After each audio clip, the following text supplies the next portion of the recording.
री issue of forfeited shares. Company चाहे तो कंपनी के पास दो ऑप्शन हैं। कंपनी या तो ये जो उन्होंने फोरफिट करे हैं शेयर, इनको कैंसिल कर सकती है, या दूसरा ऑप्शन ये है, क्योंकि ऑलरेडी हमने प्रोस्पेक्टस इशू किया हुआ है, तो इन शेयर्स को किसी और पर्सन को री इशू कर सकती है। ठीक है, मोस्टली कंपनी जो है री इशू करती है शेयर्स को, और री इशू कंपनी एट पार कर सकती है, एट प्रीमियम कर सकती है, एट डिस्काउंट भी कर सकती है। अगर आपको डिस्काउंट वाला टॉपिक ध्यान हो तो हमने पढ़ा था कि री इशू जो है वो डिस्काउंट पे किया जा सकता है। तब मैंने कहा था कि जब हम डिटेल में आगे पढ़ेंगे री इशू ऑफ शेयर्स, तब बताएंगे कि डिस्काउंट में कैसे इशू किया जा सकता है। तो मोस्टली जो है हम री इशू करते हैं, और री इशू जब करते हैं तो वो शेयर्स एट पार री इशू हो सकते हैं, एट प्रीमियम भी री इशू हो सकते हैं, एट डिस्काउंट भी री इशू हो सकते हैं। ये कंपनी की चॉइस होती है। तो अब आपको सेंटेंस बहुत ध्यान से पढ़ना है। कंपनी शेयर्स को इशू एट पार या एट प्रीमियम कर सकती है, लेकिन re issue at par, at premium और एट डिस्काउंट भी कर सकती है। इशू में से डिस्काउंट नहीं आएगा, री इशू में डिस्काउंट भी आएगा। दूसरी इम्पॉर्टेंट चीज़ है कि ये जो फोरफिटेड शेयर्स हैं, ये फुली पेड भी इशू किए जा सकते हैं। फुली पेड का मतलब कि इन पे पूरा पैसा मिल गया ये मानते हुए, या ये पार्टली पेड भी इशू किए जा सकते हैं।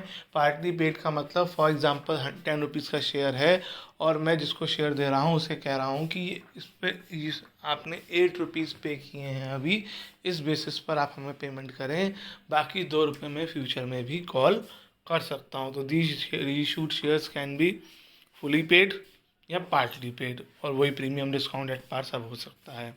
और नोट करने वाली बात क्या है, the amount of discount allowed, जो हमने डिस्काउंट अलाउ करेंगे रीइशू के time, can not exceed the amount that had been forfeited on shares at the time of initial issue of shares।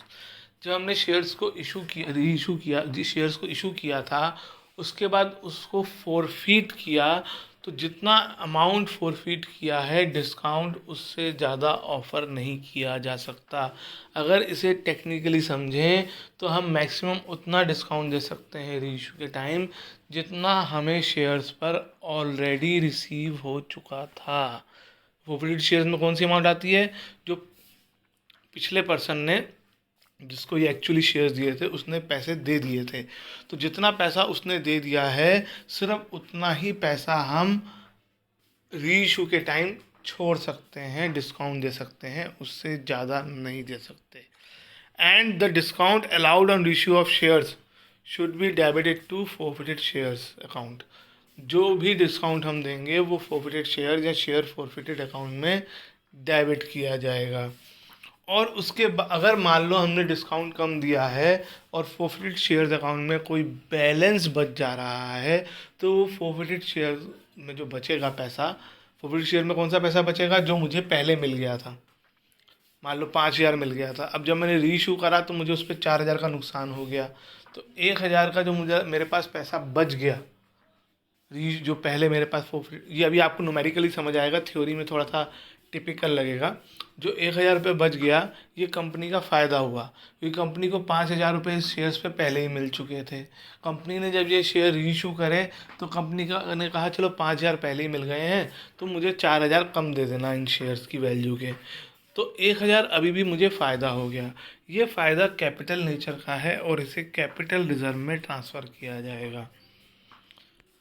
दूसरी ध्यान देने वाली बात यह है कि अगर जितने फोरफिटेड शेयर सारे रीइशू नहीं हो पाते, सिर्फ उसका एक पार्ट रीइशू हो पाता है, तो हम पूरी अमाउंट कैपिटल रिजर्व में फोरफिटेड शेयर्स की ट्रांसफ़र नहीं कर सकते हैं। हम सिर्फ उतनी ही अमाउंट फोरफिटेड शेयर्स की कैपिटल रिजर्व में ट्रांसफ़र करेंगे जितनी उन शेयर्स की बनती है, जितने शेयर्स हमने रीइशू करे हैं, और जितने शेयर हमने रीइशू नहीं किए हैं उनकी अमाउंट शेयर फॉरफीचर अकाउंट में रहेगी।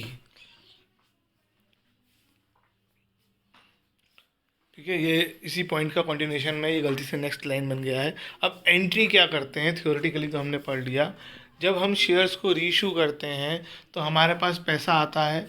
अब रीइशू के टाइम हम मोस्टली प्रॉपर प्रोसीजर फॉलो नहीं करते हैं कि एप्लीकेशन आएगी ये होगी, क्योंकि वो सब पहले हो चुका है, प्रॉस्पेक्टस ऑलरेडी इशू हो चुका है। अब तो हम सिर्फ पर्सन को ढूंढेंगे और उसको शेयर्स देंगे और उससे पैसे ले लेंगे।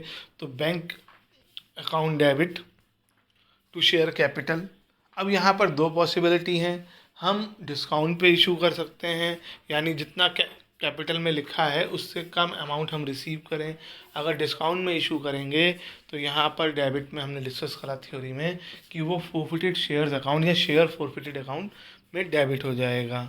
और अगर हम बैंक ज़्यादा में रीइशू करेंगे तो to security premium reserve account आ जाएगा, जैसे नॉर्मली आता है। तो इसका मतलब ये है कि जहाँ पे मैंने डेबिट में एक जो अकाउंट अभी बताया फोरफिटेड शेयर अकाउंट और to security premium reserve account, ये दोनों अकाउंट इस एंट्री में एक साथ नहीं आ पाएंगे, दोनों में से एक आएगा। अगर डिस्काउंट पे इशू होंगे तो डेबिट में फोरफिटेड शेयर्स आएगा, और अगर प्रीमियम पे इशू होंगे यानी फ़ायदे में ज़्यादा में तो टू सिक्योरिटी प्रीमियम रिजर्व आएगा। उसके बाद हम क्या करेंगे, फोरफिटेड शेयर्स से जो बैलेंस बची हुई अमाउंट है, कौन सी बैलेंस, एक फोरफिटेड शेयर्स रीइशू की एंट्री में फोरफीचर की एंट्री में आया था और एक फोरफिटेड शेयर यहाँ पर रीइशू की एंट्री में आया है। तो इनको आपस में कंपेयर किया जाएगा, और जैसा कि आपको बता रखा है ये डिस्काउंट उस अमाउंट से ज़्यादा नहीं हो सकता, हमेशा वो रीइशू वाली फोरफीचर वाली अमाउंट ही ज़्यादा होगी, रीइशू वाली अमाउंट से बराबर हो सकती है।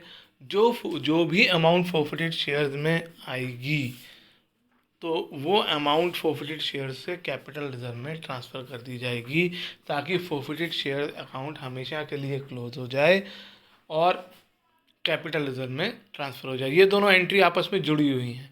जब तक आप रीइशू नहीं करोगे तब तक आप फोरफिटेड शेयर्स की अमाउंट को टच नहीं कर सकते, और जैसे ही आप रीइशू कर दोगे तो आपको फोरफिटेड शेयर्स अकाउंट में अमाउंट लीव नहीं करनी है, उसे आपको कैपिटल रिजर्व में ट्रांसफ़र कर देना है।